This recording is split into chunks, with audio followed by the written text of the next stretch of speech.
Listen, I love startups, but anyone who spent the majority of their career in startup world will tell you it is not for the faint of heart.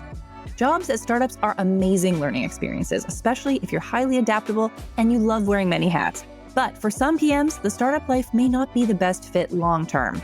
If you're more drawn to structure over flexibility, slower over faster development time, and consistency over unpredictability, you might be drawn to a career in big tech. The question is big tech really a better fit for you? My guest today is Melika Hope, Director of Product Management at Spotify. Like many of us, Melika cut her teeth in the startup world before transitioning to product leadership roles for household names like Intuit and the platform formerly known as Twitter.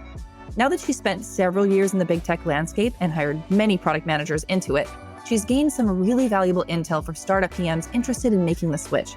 We're about to dig into the culture shocks to prepare yourself for, the transferable skills to highlight in your interview, and what to expect during your salary negotiation. Let's jump in.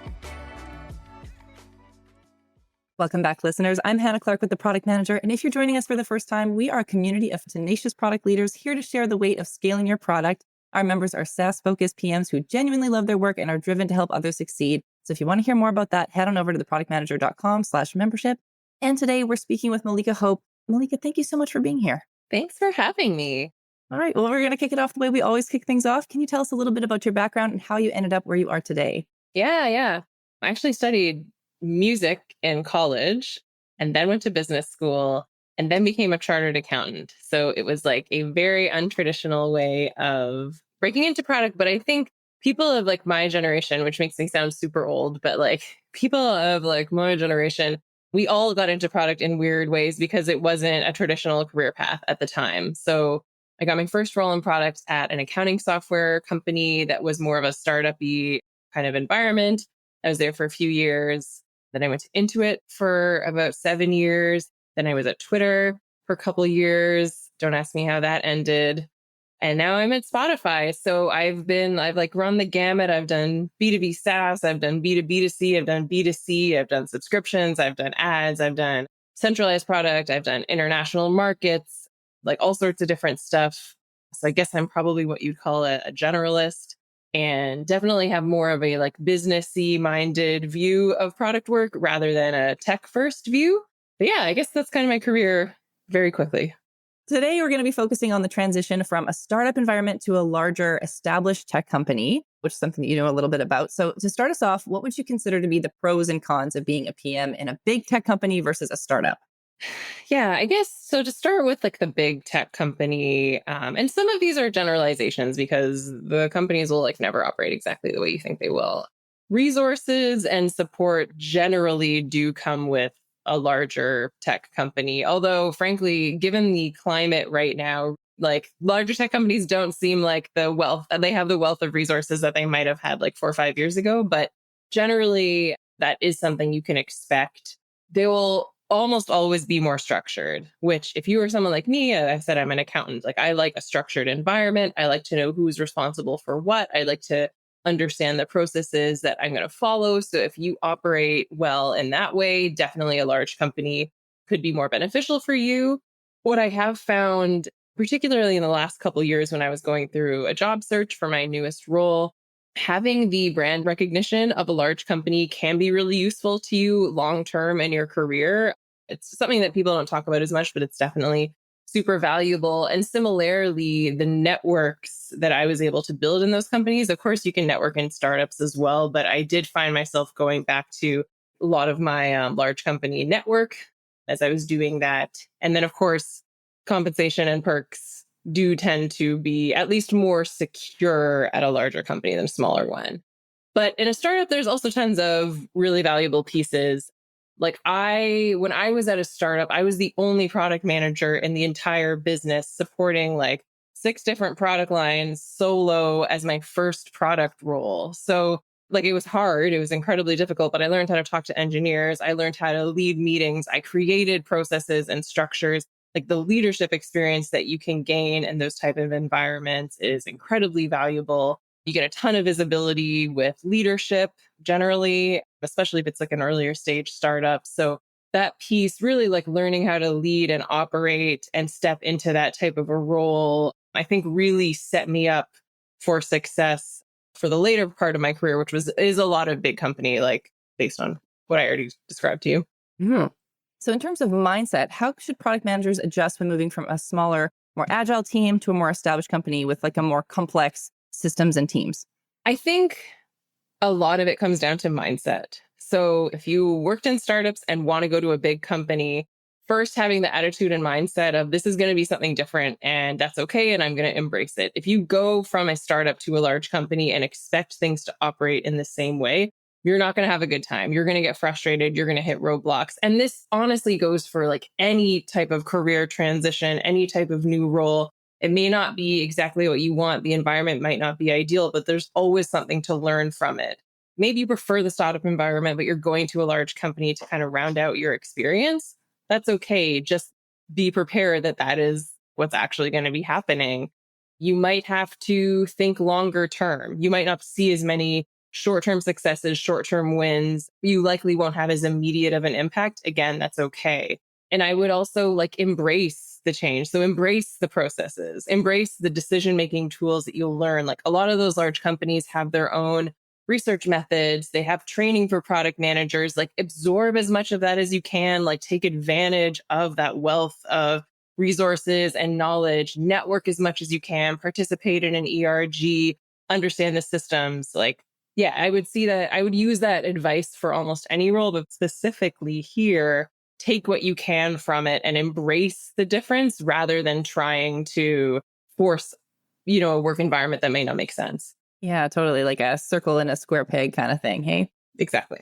let's talk a little bit about stakeholder management. So, product managers at larger companies, there's a different kinds of stakeholder dynamics to navigate versus a startup where you've got a smaller team. So, how do you manage some of the expectations and align those different teams when you're working with a larger organization versus a startup?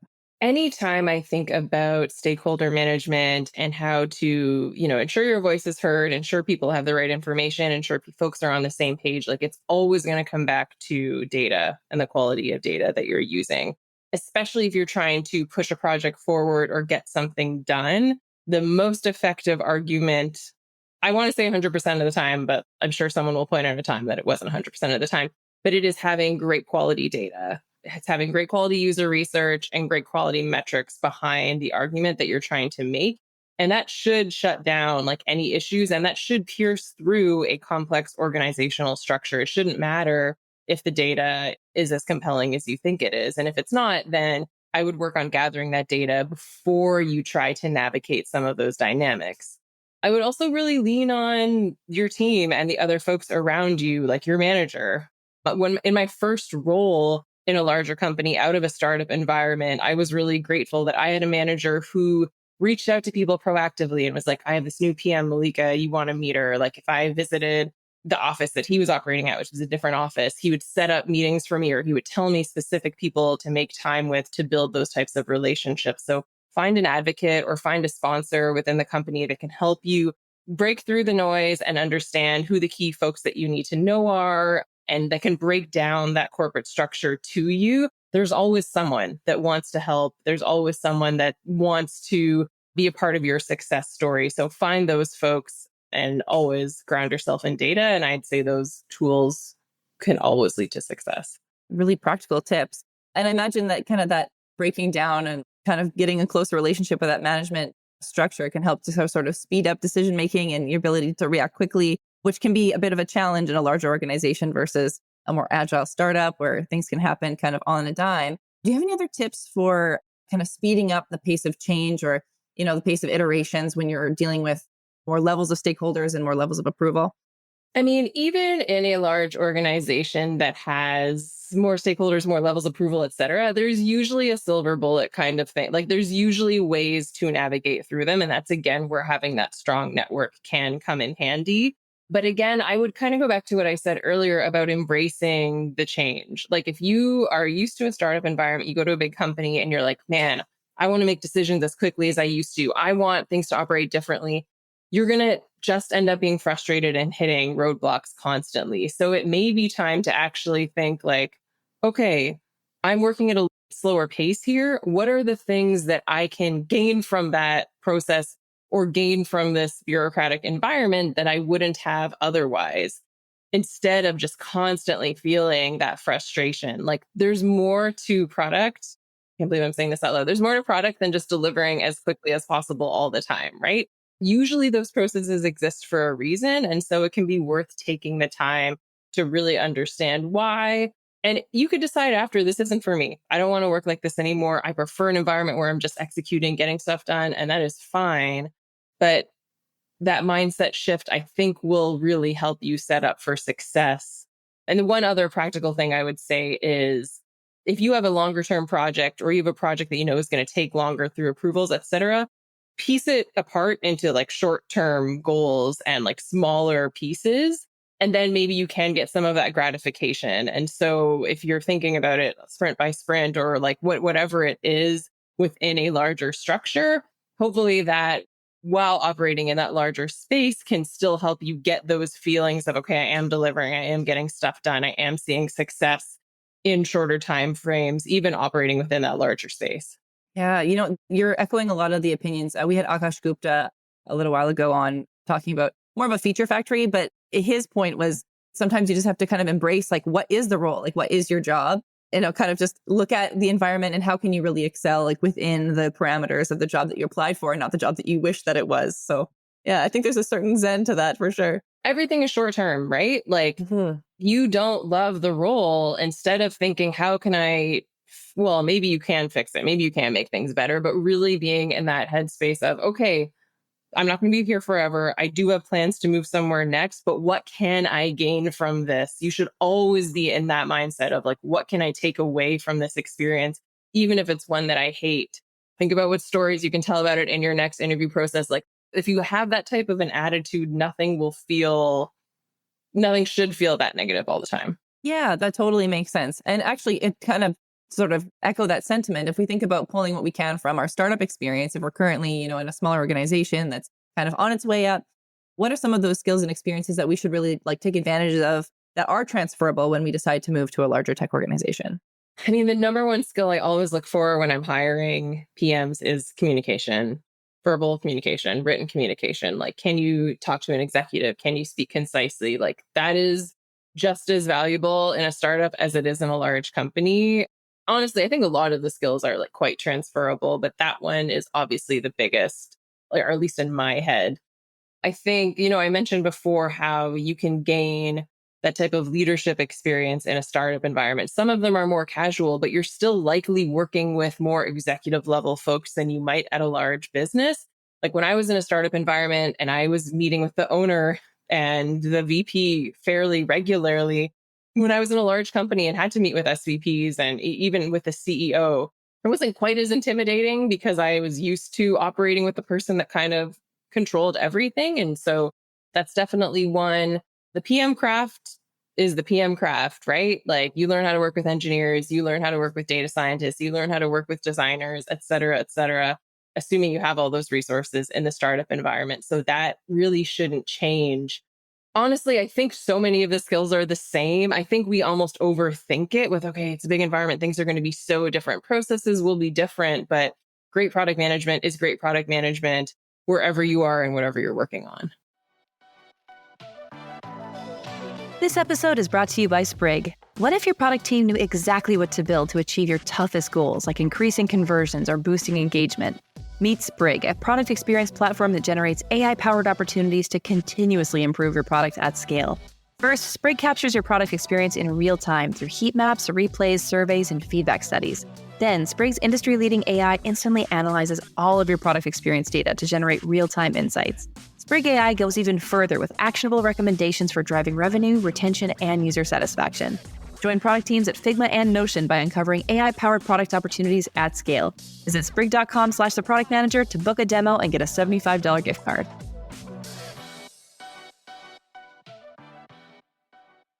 But I'm glad that you brought up your perspective as someone who's done the hiring before, because I think that that's something that a lot of folks are going to be interested in is how to stand out among other candidates, especially if they're kind of coming from mainly a startup background and trying to transition to big tech.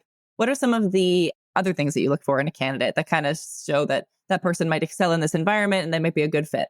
If you're at the interview stage, you can assume they saw something about you that was interesting to them. And so again, like, I don't know if the startup to big company is so much the question as like general guidance around hiring and interviews, but like think about the specific role.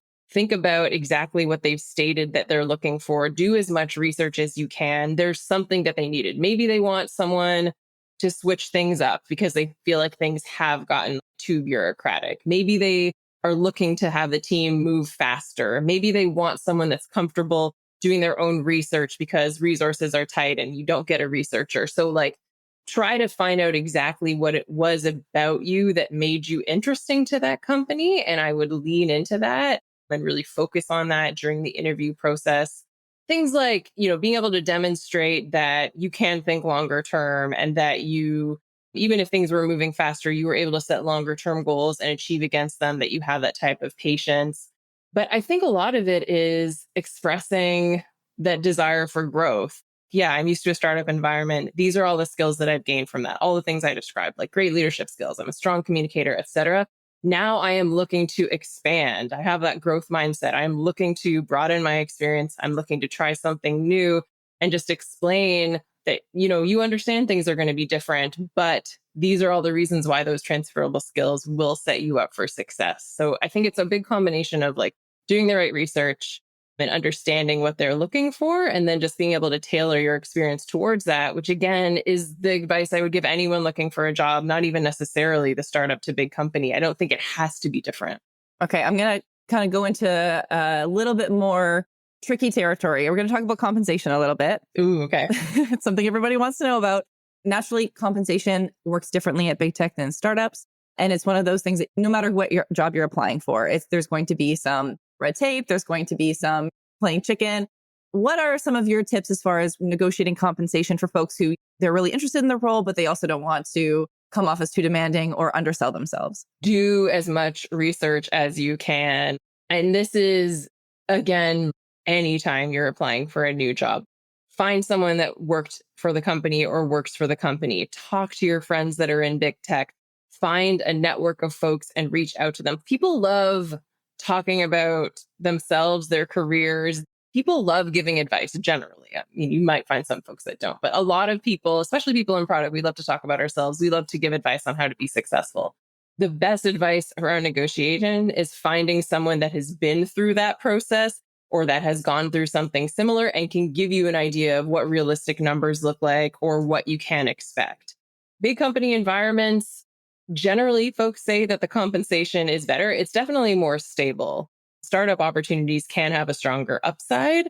Big companies, you're looking for more stability. So you want to understand those pieces going into it. Base salary wise, you may be looking at a higher number with a large company, maybe not. Like it really depends on the funding and the stage of the startup and all of that. But honestly, on this one, there's no magic tool that you can come up with. I really think it has to come down to research, use levels, like find data, because that's the best part of these large companies. They have that available. You should be able to find that easily, and then you can use that as a base for your negotiation conversations. I love the actionable prescriptive tips. I think that's the best way to do it. Okay, so if we're talking about other kind of ways of functioning in a bigger organization, what are some of the other kind of unexpected ways that going into another organization is going to impact the way that you work? So, when we think about user needs or product roadmaps or long-term strategy, does anything else come to mind? Maybe a mindset shift that's required, maybe like some advanced resourcing that you should kind of take advantage of before you kind of dive into working with a larger scale of everything? To be honest, I don't know that there is. And again, I think this can be another example where folks may kind of overthink it. At the end of the day, good data is good data. Talking to customers is talking to customers. You will have to likely adapt to the business. You may have to change your type of testing style if you're working with a different type of customer, whether it's A/B testing to like customer interviews. That again would be more dependent on the type of business and product you're selling than if it's a large or small company. But I think product roadmaps if you are managing a similar size team, the roadmap doesn't have to look that different. It may be at a large company that it's connected to like This episode a is broader brought to you by organization Sprig. or a bigger What if your piece, or product you have team knew to fit it exactly what within to a build certain to achieve your style that you're toughest not goals, used like to. increasing conversions But or boosting I engagement? think it can be Meet dangerous Sprig, to a think product I need experience to like platform that throw generates out my AI-powered PM craft opportunities and to really continuously improve your completely do products at something scale. new because I'm in First, a Sprig different captures your style of product experience in real organization, time where through the heat maps, reason replays, people are surveys, and likely feedback moving studies. you over is Then, Sprig's because they find industry-leading something AI valuable instantly with the way analyzes you all operate of your and the product way that you experience data think. to generate And so real-time like insights. keeping Sprig that AI goes even confidence further with that actionable you know what you're recommendations for doing. But driving again, the revenue, data is the retention, data. A and user customer is a satisfaction. customer. You Join don't product have to teams like at Figma completely and throw Notion out by the uncovering playbook. I would AI-powered product start opportunities there at and then scale. make more Visit small adaptations as sprig.com/theproductmanager you to learn book a what demo and get a makes success $75 in gift that card. new company, rather than thinking there's like fundamental differences in some of those core craft pieces. Before we wrap up, I would love to know, first of all, if you have any final advice, anything that you wanted to add that you think would be really valuable for folks who are kind of interested in this kind of transition, particularly if you had any learning experiences in your own transition that you felt were really like a great illustration of kind of that mindset shift and things that folks can take away. Yeah, I mean, when I transitioned, I didn't even think about it. I didn't have that like realization, oh, I'm moving from this type of company to another one. And so there was definitely a lot of learnings that I had to go through and a lot of challenges. But I would say this has to be something that you want. Embrace the change, embrace the discomfort. That's a huge part of product management, being uncomfortable in situations. So really embrace that and try to make the most of whatever environment you're in. Go in both eyes open, but also like I strongly recommend getting both types of experience. Like people ask me all the time, like I do a lot of mentorship, like, should I go to this startup? Should I be targeting big companies?